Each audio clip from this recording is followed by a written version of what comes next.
আসসালামু আলাইকুম। মীর আব্দুল করিম কলেজের একাদশ ও দ্বাদশ শ্রেণীর শিক্ষার্থীদের অনলাইন ক্লাসে স্বাগতম। আজকের অনলাইন ক্লাসে অর্থনীতি ক্লাসে উপস্থাপনায় রয়েছি আমি মোসাম্মদ ফরিদা ইয়াসমিন, প্রভাষক, অর্থনীতি বিভাগ, মীর আব্দুল করিম কলেজ, মিরপুর, কুষ্টিয়া। পাঠ পরিচিতি। আজকে যে অধ্যায় পড়ানো হবে, অর্থনীতির প্রথম পত্র, অধ্যায় দ্বিতীয়, ভোক্তা ও উৎপাদকের আচরণ।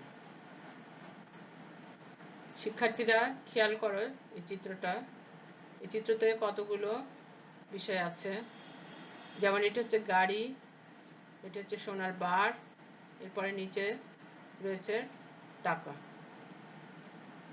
হ্যাঁ শিক্ষার্থীরা, তোমরা নিশ্চয় আজকের পাঠ সম্বন্ধে ধারণা করতে পারছো।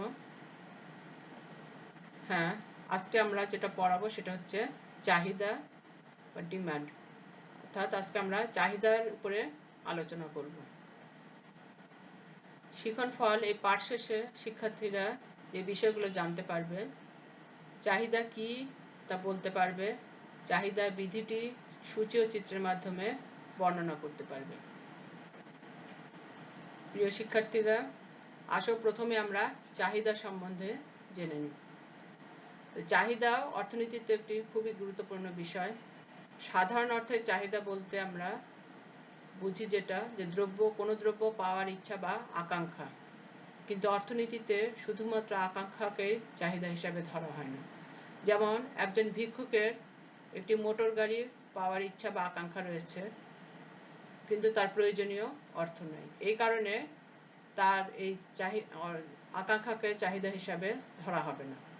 আবার একজন কৃপণ ব্যক্তির একটি গাড়ি পাওয়ার ইচ্ছা আছে, তার প্রয়োজনীয় অর্থও রয়েছে, কিন্তু তার এই আকাঙ্ক্ষাও চাহিদা হিসাবে হবে না, কারণ তার অর্থ ব্যয় করে দ্রব্যটি কেনার ইচ্ছা নেই।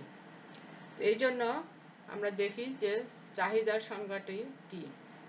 খেয়াল করে সবাই যে ভোক্তার কোনো দ্রব্য পাওয়ার আকাঙ্ক্ষা ও আর্থিক সামর্থ্য থাকলে এবং নির্দিষ্ট দামে দ্রব্যটি ক্রয় করার ইচ্ছা থাকলে তবেই তাকে চাহিদা বলে। এই প্রসঙ্গে অধ্যাপক পেনশনের সংজ্ঞাটা আমরা খেয়াল করি। তিনি বলেছেন, কোনো দ্রব্য পাওয়ার ইচ্ছার পশ্চাতে অর্থ ব্যয় করার সামর্থ্য ও অর্থ ব্যয় করার ইচ্ছা থাকলে তাকে চাহিদা বলা হয়।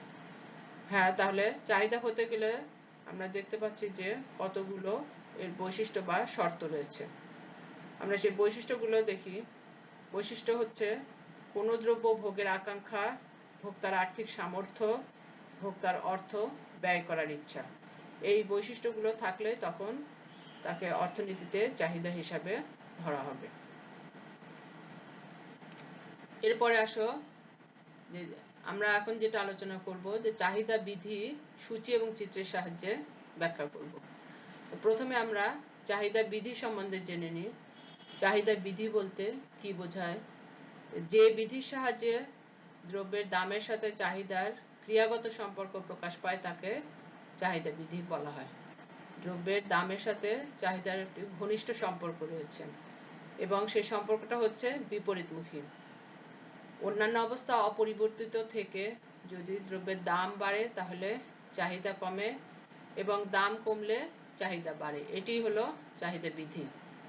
এখানে অন্যান্য অবস্থা বলতে যে বিষয়গুলো ধরা হচ্ছে সেগুলো হচ্ছে ভোক্তার রুচি, অভ্যাস, আয়, পছন্দ, সংখ্যা ইত্যাদি।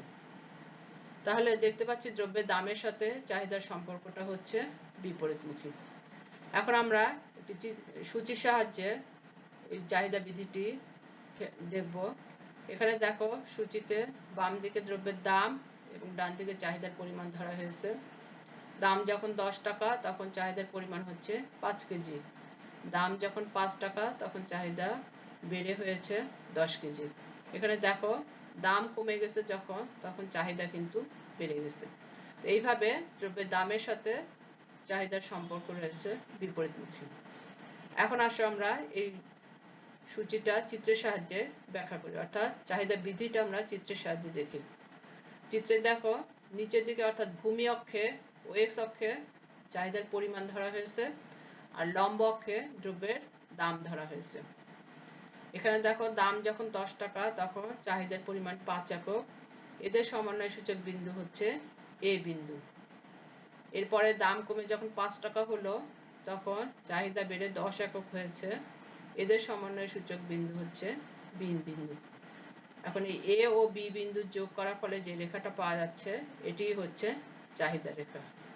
এবং তোমরা খেয়াল করো রেখাটা কিন্তু নিম্নগামী, বাম থেকে ডান দিকে নিম্নগামী, অর্থাৎ চাহিদা রেখা সাধারণত বাম থেকে ডান দিকে নিম্নগামী হয়। এর কারণ হচ্ছে দ্রব্যের দামের সাথে চাহিদার বিপরীত সম্পর্ক থাকার কারণে। তো এইভাবে আমরা চাহিদার বিধি সূচি এবং চিত্রের সাহায্যে ব্যাখ্যা করতে পারবো। আশা করছি যে তোমরা আজকের এই ক্লাসটা সবাই ভালোভাবে বুঝতে পেরেছো। বাসায় সবাই প্র্যাকটিস করবে। বিশ্বব্যাপী এই করোনা মহামারীর কারণে তোমরা এই মুহূর্তে কলেজে আসতে পারছো না, তাই তোমরা সবাই অনলাইনেই ক্লাসগুলো ফলো করবে। সবাই ঘরে থাকবে, নিরাপদে থাকবে, সুস্থ থাকবে। আজকের ক্লাস এই পর্যন্তই। সবাইকে ধন্যবাদ।